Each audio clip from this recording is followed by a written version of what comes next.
দ্বিতীয় হুগলি সেতুতে বেনজির সংঘাতে রাজ্যের মন্ত্রী বিজেপি সাংসদ। দ্বিতীয় হুগলি সেতুতেই উত্তপ্ত বাদানুবাদ, গালিগালাজ, হামলার অভিযোগ।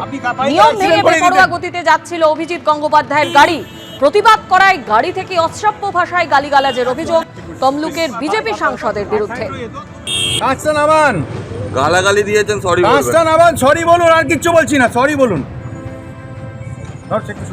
আমি ওনার সাথে কথা বলছি ভাই, আমাকে কথাটা বলতে দিন। কথা বলতে এতক্ষণ বাইরে দাঁড়িয়ে আপনি বাইকের অ্যাক্সিডেন্ট করিয়ে দিতেন।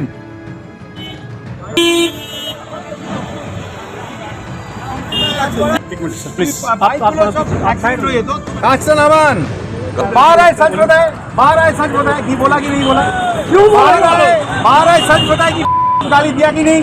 कान के पास आके सबको सायरन दे रहा है, किस तरीके से गाड़ी चला रहा है। सब स्कूटर वाला से लेके सब हॉर्न बजा रहे हैं। एमपी गाड़ी में हॉर्न नहीं बजा, मेरे गाड़ी में लाल बत्ती भी नहीं है। सब स्कूटर वाले सबको पीछे से सायरन बजा रहे। You are not allowed to do that. और আমি বললাম বলে কেন করছেন আপনি? আমাকে বাচ্চা বলছেন? ভদ্রলোক আপনি, সরি বলুন। আমি কিছু বলছি না, সরি ভান্দা ভাই, সরি বলুন। সরি বলছেন না কেন? সরি বলুন। আপনি সরি বলছেন না কেন?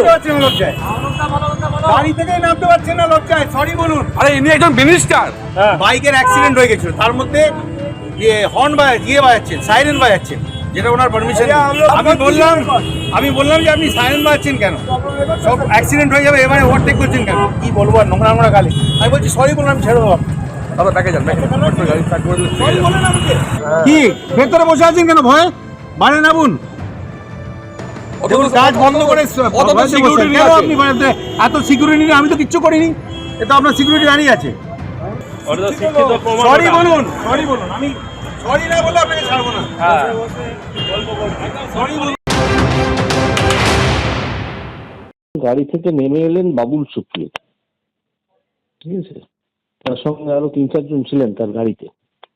বাবুল সুপ্রিয় নেমে এসে অশ্রাব্য ভাষায় গালাগাল দিতে লাগলেন আমাকে, এবং হাত চালালেন। আমার গাড়ির কাঁচ খোলা ছিল, হাত চালালেন। আমার হাতে যেহেতু একটা মোবাইল ছিল, সেই মোবাইলটা ওনার হাত চালানোয় গাড়ির ভেতর ছিটকে পড়ে খানিকটা খারাপ হয়েছে। আর তারপরে আমার সঙ্গে তো ওয়াই প্লাস ক্যাটেগরির সিকিউরিটিরা থাকেন, তারা ওনাকে আটকান। তো তখন কিছুটা বাকবিতণ্ডা হয়, রাস্তায় এমনি জল করে। তো এইসব হওয়ার এটা চলছিল অনেকক্ষণ ধরে। আমাকে বলেন যে আপনাকে সরি বলতে হবে হর্ন বাজানোর জন্য। বললাম আপনাকে কিছুই বলবো না, কিছু বলার প্রশ্ন ওঠে না। আপনাকে বিজেপি থেকে তাড়িয়ে দেওয়া হয়েছে, আপনি এখন তৃণমূলে গিয়ে পা ধরে রাজনীতি করেন, সেটাই করুন, এবং প্রয়োজনে আপনাকে আমি অ্যারেস্ট করাবো। তখন তিনি আরো উত্তেজিত হয়ে যান। ও তখন লোকজন জড়ো করে লোকজনকে উত্তেজিত করছিল, ইনস্টিগেট করছিল। সুপ্রিয়র একটা বিরাট রাগ আছে যে বহু লোকের চাকরি বিক্রি করেছিল, যাদের ওরা সেই চাকরি গেছে, সেই সব নিয়ে বেশ গালাগাল করলেন আমাকে। তারপর বললেন আপনার গাড়িকে আমি যেতে দেবো না। আমি দেবেন না, আমি দাঁড়িয়ে থাকবো, আপনি দাঁড়িয়ে থাকুন। বাবুল সুপ্রিয় মাতাল অবস্থায় এইসব কাণ্ডগুলো করছিলেন, মাতাল অবস্থায় গাড়ি চালাচ্ছিলেন। ব্রিদিং অ্যানালাইজার টেস্ট করার কথা বলেছিলাম, তো সেটা শুনে আরো উত্তেজিত হয়ে যান। বলেন আমি মদ খেয়েছি, তোর অমুকের পয়সায় খাইনি, বেশ করেছি, এইসব বলে লাফালাফি করছিলেন।